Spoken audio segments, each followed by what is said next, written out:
കോടതിക്കനുസരിച്ച് ആലിമ്യങ്ങളാണിത്. ഇവിടെ ദീനിന് അമ്പിയാക്കന്മാരെ പ്രത്യേകതയായി പ്രവർത്തിക്കുന്ന ആലിമ്യങ്ങൾ അവരുടെ സംഘടനയാണ്.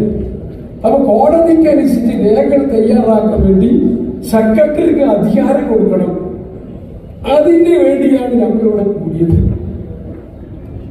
ഉള്ളാർത്ത പാപ്പയാണ് ഉസ്താദന്മാരായ കണ്ണിത്ത് ഉസ്താവും സംശയങ്ങളും ഒക്കെ ഉണ്ടെങ്കിലും അധ്യക്ഷ വഹിക്കലും ദ്വാരക്കലും ഒക്കെ ഉള്ളാർത്ത പാപ്പയാണ്.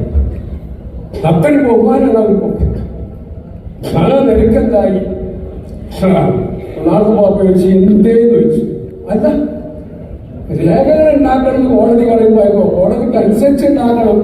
അത് നിങ്ങൾ വരച്ച വരക്ക് ആവണമെന്നില്ല, സത്യത്തിൽ കൂടി ആവണമെന്നില്ല.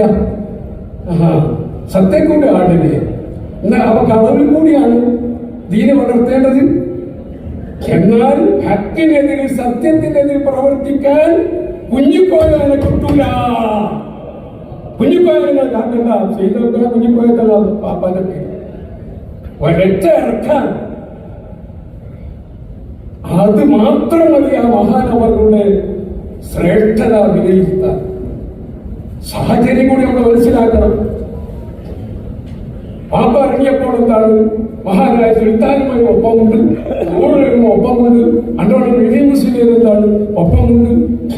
ഇത്താലി അംശം എങ്ങനെ 11 ഇറങ്ങിയിരുന്നു ചുരുക്കി പറഞ്ഞാൽ.